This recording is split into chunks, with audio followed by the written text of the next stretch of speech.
میرے نبی نے کتنے معجزے دکھائے مکے میں، نہیں کلمہ پڑھا۔ بدر میں ان کے 70 مارے گئے، فرشتوں کو دیکھا، جبریل کے گھوڑے کی آواز سنی، کلمہ نہیں پڑھا۔ خندق میں شکست ہوئی، کلمہ نہیں پڑھا۔ پانی نکلتے دیکھا، انگلیوں سے کلمہ نہیں پڑھا۔ ایک بکرے کا ایک بازو پکایا، ایک بازو بکرے کا، ایک اگلا جو بازو ہوتا، اور 40 آدمیوں نے کھانا کھایا اور ایک بوٹی کم نہیں ہوئی، ایک بوٹی کم نہیں ہوئی، کلمہ نہیں پڑھا۔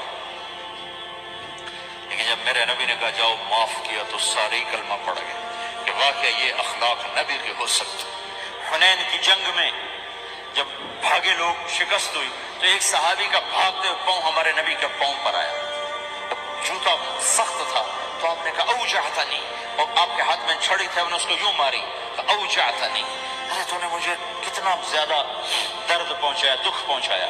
وہ بیچارے پگھل کے رہ گئے اور پریشان ہو گئے، اور فرماتے ہیں سارا دن میں پریشان، ساری رات پریشان کہ اللہ کے نبی کو میں نے تکلیف پہنچائی، اب میرا کیا بنے گا۔ اگلا دن ہوا تو اعلان ہو رہا تھا بھائی جس کا پاؤں نبی کے پاؤں پہ آیا تھا اس کو اللہ کے نبی بلا رہے ہیں۔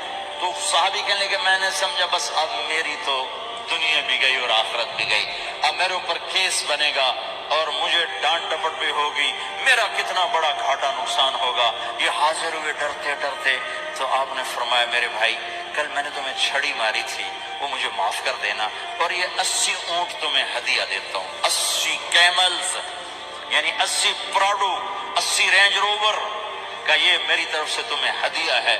وہ حیران پریشان، یہ میرے نبی کے اخلاق ہیں، یہ میرے نبی کے اخلاق ہیں۔ کانٹے بچھانے والی نے 4 دن آنا چھوڑ دیا، بیمار ہو گئی تھی، تو آپ نے کہا کیا بات ہے، وہ ہمارے راستے میں اب کانٹے کوئی نہیں ہے، کہا یہ وہ بیمار پڑی ہے جو کانٹے بچھاتے تھے، تو آپ اس کے گھر چلے گئے، ماں جی خیریت تو ہے، آپ ٹھیک تو ہیں؟ کہا بیٹا مجھے کلمہ پڑھا دے، بس تیرے اخلاق نے مجھے فتح کر لیا ہے۔ میرے بھائیوں یہ چیپٹر بھول چکے ہیں، بھول چکے ہیں، بھول چکے ہیں۔